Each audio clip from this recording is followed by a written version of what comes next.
The message lit up my screen like a slap. The Delacroix Family Reunion is this Friday at the Crescent Regency. Don't show up. No failures allowed. I leaned back in my leather chair, the skyline of downtown Atlanta shimmering through the 40th floor windows of my executive suite. The Crescent Regency wasn't just the most luxurious hotel in the Southeast. It was mine. 10 years ago, a message like that might have crushed me. Now, it almost made me laugh. Another text followed. We have an image to uphold. Don't embarrass us again. I glanced up at the gilded portrait on the wall, me, shaking hands with the Crescent family on the day I acquired their historic hotel brand in a $280 million 0-cents buyout. But no one in my family knew that. To them, I was still Natalie Delacroix, the dropout who left med school at 25 to play hotel maid instead of following the family's path of doctors and surgeons. They never asked what happened after. They didn't know I worked every shift possible. Housekeeping, front desk, valet, learning the industry from the roots up, or that I turned a tiny boutique inn in Savannah into a 5-star destination within 3 years. They certainly didn't know that I now ran one of the top hospitality groups on the East Coast. Another message blinked through, this one from my cousin Andrew. Mom says don't show up in your old housekeeping uniform. It's not cute anymore.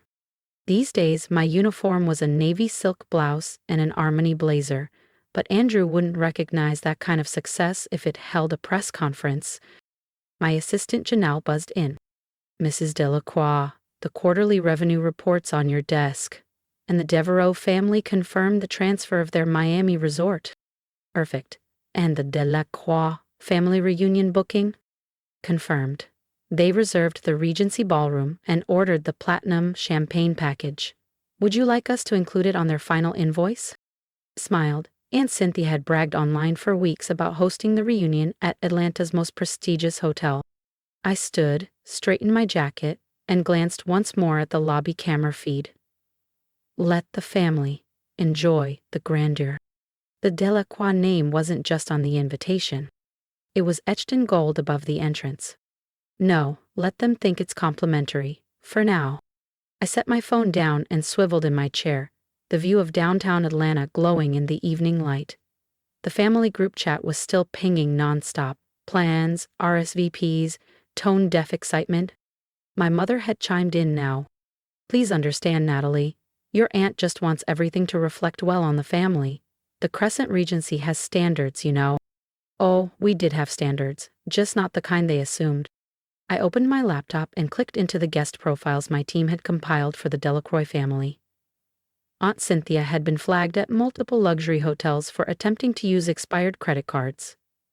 Cousin Andrew was notorious for demanding comped upgrades and berating front desk staff. And Uncle Victor? Blacklisted at 2 chains after harassment complaints from housekeeping. The only reason they'd been accepted at my hotel was because they didn't know I owned it. Another buzz. Lena, my younger sister, and the only one in the family who knew the truth. Are you seriously going to let them walk into your empire like that? They're awful, Nat. Don't worry, I typed back. I've got something special planned. Lena had been there from the beginning, when I worked 14-hour days flipping rooms and shadowing managers, when I took out my first SBA loan, when I bought my first boutique hotel off Peachtree Street. She believed in me before I even had a front desk of my own. Promise me you'll record the moment, she messaged. Already done, I replied. Security footage, every angle, multiple backups. I leaned back, remembering the moment Aunt Cynthia kicked me out of her home during Andrew's engagement party. My offense? Daring to bring up that his fiancée had been sued 3 times for embezzlement? When the scandal broke months later, the family acted like I was the one who'd embarrassed them, not the one who'd tried to warn them. A knock broke my thoughts. Come in, I called. James Chin, my head of security, stepped in, tablet in hand. Ms. Delacroix, I finalized Saturday's surveillance plan. Are you sure you want to wait until they're all inside before we make the reveal? I smiled.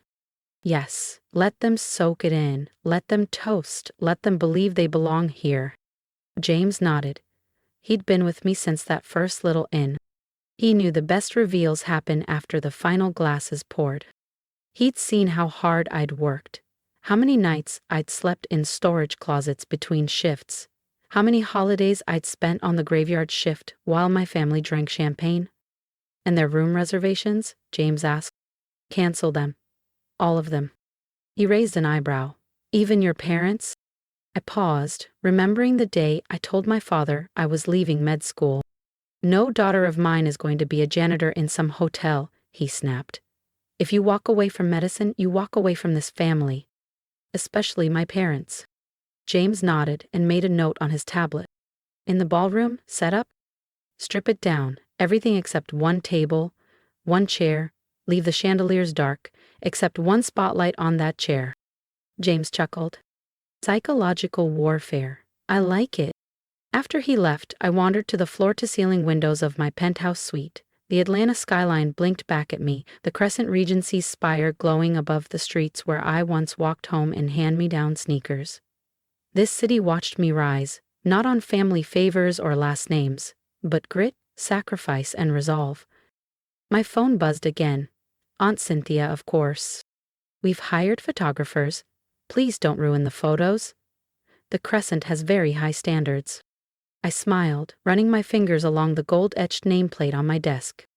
Natalie Delacroix, CEO and owner, Crescent Hospitality Group. Oh, Aunt Cynthia, I murmured. You don't even know what our standards are.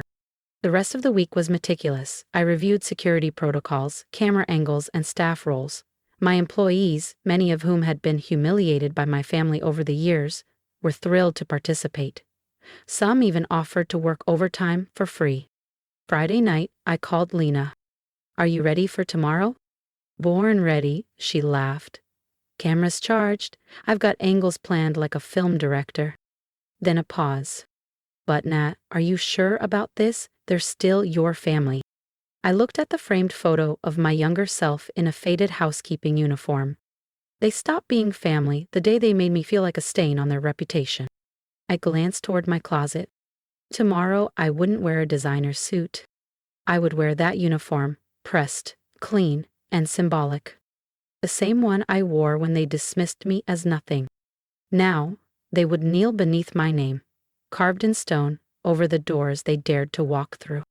If you've ever been underestimated or told you'd never make it, you won't want to miss what happens when they walk through those doors. So hit subscribe and join me, for the moment they realize exactly whose name is on the building. Sometimes the best revenge doesn't need words. Sometimes all it takes is the perfect costume for the perfect moment. Saturday morning arrived in Atlanta with crisp skies and golden sunlight that filtered through the Crescent Regency's grand archways, the kind of flawless weather that couldn't be bought, only earned. I stood by my office window on the top floor, dressed in the neatly pressed housekeeping uniform I hadn't worn in a decade. It felt strange, but powerful. They're starting to arrive, James said through the intercom.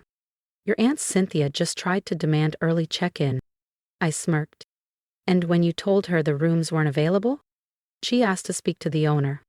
And you said that the owner would be making a grand appearance shortly. On the security feed, Aunt Cynthia was posturing near the marble fountain in the lobby, her voice rising as she gestured furiously. Cousin Andrew stood beside her, tapping aggressively at his phone, no doubt preparing a venomous Yelp tirade. My parents had just walked in, my father in his tailored suit, lips pursed like he'd smelled something sour. My mother was draped in pearls. I knew she'd borrowed from a friend with better credit. Ballroom is set, James added. One table, one chair, spotlight as requested. And the folder? I asked, patting the thick binder on my desk. Inside it. Every dismissive text, every email where they mocked me, every online post bragging about leaving me out of important family events. Plus guest records cataloging their years of entitled, disrespectful behavior. And, most importantly, the hotel's ownership papers. Lena's in position with her camera, James said. Good. I sent a message to the family group chat. Hope you all enjoy your time at the Crescent Regency. The service here is excellent.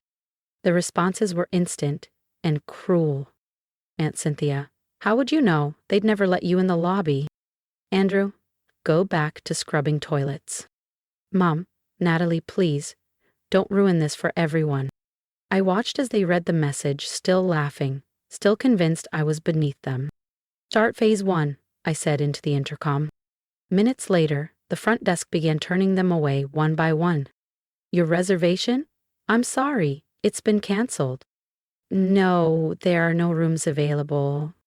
And no, the owner isn't available to speak with you just yet. And Cynthia's face turned blotchy with rage. Me and I just watched, smiling. Victoria burst into tears the moment she realized there would be no suite for her to change in before the reunion. My father, never one to go quietly, began tossing around legal threats, only to be met with a polite smile and the statement, "The Crescent Regency has exceptional legal counsel, sir." Phase 2, I said into the intercom, watching the chaos unfold on screen. Our concierge staff, practiced and poised, began guiding the increasingly agitated Delacroix family toward the grand ballroom. But as the ornate double doors opened, their excited chatter faltered. No floral arrangements, no gold-accented tables, just a cavernous dark space, and a single spotlight shining down on one empty chair. There must be some mistake, my mother's voice rang out, tight with embarrassment. No mistake, Mrs. Delacroix, James answered smoothly. The owner asks that each of you step forward, one at a time, into the light. This is outrageous, Aunt Cynthia shrieked. Do you even know who we are? I demand to speak to the owner. I stepped through the ballroom doors. Your request is granted. Silence fell like a dropped curtain. Every head turned. 40 pairs of eyes locked on me. Standing there in my old housekeeping uniform, folder in hand, I watched confusion bloom into disbelief. Natalie, my father's voice cracked. What are you doing here? Why are you dressed like... He trailed off. Like what? I walked calmly to the spotlight. Like a maid? Like someone beneath you? Like someone you disowned because she followed her own path? If this is a joke, Aunt Cynthia began, but I cut her off. It's not, though watching your meltdowns over canceled reservations was a highlight. I reached the light, lifted my chin, and faced them. You see, the Crescent Regency does have standards. We don't cater to guests who scream at staff. We don't honor expired credit cards. And we certainly don't serve people who confuse money with character. Victoria gasped. You're just the maid. I smiled. Actually, I'm the owner of this hotel and the Crescent Hospitality Group, 15 properties across 3 continents. I opened the folder and let it fall open with a clean, satisfying thwack. Let's take a little walk down memory lane, shall we? I began reading. Their words, their insults, their betrayals. My mother's voice trembled. That's impossible. What's impossible, Mom? I asked gently. That your so-called failure daughter now owns the ballroom you're standing in? The most exclusive hotel in the city? I echoed. And the person you wouldn't even invite to Thanksgiving now owns the keys. I could buy and sell this family 100 times over. But the rooms? Aunt Cynthia sputtered. Cancelled, I said coolly, on my orders, just like this reunion. I let the silence stretch. The Crescent Regency has very high standards, and we don't host events for guests who belittle service workers. You can't do this, Andrew shouted. All my friends are coming. This is humiliating. I stepped closer, voice steady. Humiliating, like being told I was an embarrassment, like being excluded from every family milestone for not fitting your little fantasy. I turned toward the back of the room. Security. James stepped forward with his team, calm and professional. Please escort everyone out, I said. If they resist, we have footage.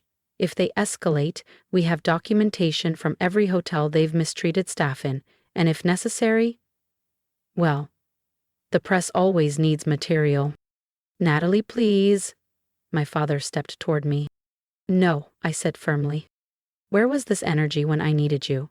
When I was scrubbing floors at 3 a.m. just to pay off a business loan? When you told me I was throwing my life away? The security team guided them out, protests and sobs trailing behind them like a broken parade. Oh, and one last thing, I called after them. To the one she ordered, the one you assumed was complimentary, you'll each be receiving a personal bill. with a service charge. Once the ballroom emptied, Lena emerged from her discreet filming spot. That was legendary. But seriously, are you okay? I looked around at the vast, quiet room. Where once I was denied a seat at the table, I now owned the table. I'm perfect. That evening, I changed back into my usual outfit and watched the Atlanta skyline burn gold with sunset. My phone buzzed endlessly, calls, texts, voicemails, some apologetic, others enraged, all deleted. The next morning, every major society page ran the headline, Hotel Empire Heiress Shuts Down Family Reunion Over Class Discrimination. They praised my rise, from overlooked maid to hospitality mogul. A week later, an envelope arrived. From my father. Handwritten, no return address. And I hadn't decided yet whether to open it. Inside the envelope was a formal letterhead from Delacroix, Carr & Keene, my family's legacy law firm. An offer to join as a named partner. I sent back a housekeeping uniform and a handwritten note. No thanks, I prefer owning buildings, renting offices inside them. The Crescent Regency only grew stronger. Its reputation for discretion, luxury, and integrity made it a beacon in the Southeast hospitality scene. I made it a core policy to hire and promote those who, like me, had started at the bottom. People with grit, curiosity, and no safety net. Every new employee heard my story. Not as a revenge tale, but as a reminder. Real success isn't inherited, it's built. One late night at the hotel, I slipped on that old uniform and walked the halls. Not out of nostalgia, but reverence for the girl I used to be. The one who vacuumed sweets while her family snickered behind her back. She wasn't broken. She was becoming. And now, everyone knew it. The Delacroix family never hosted another reunion at a luxury venue. They couldn't.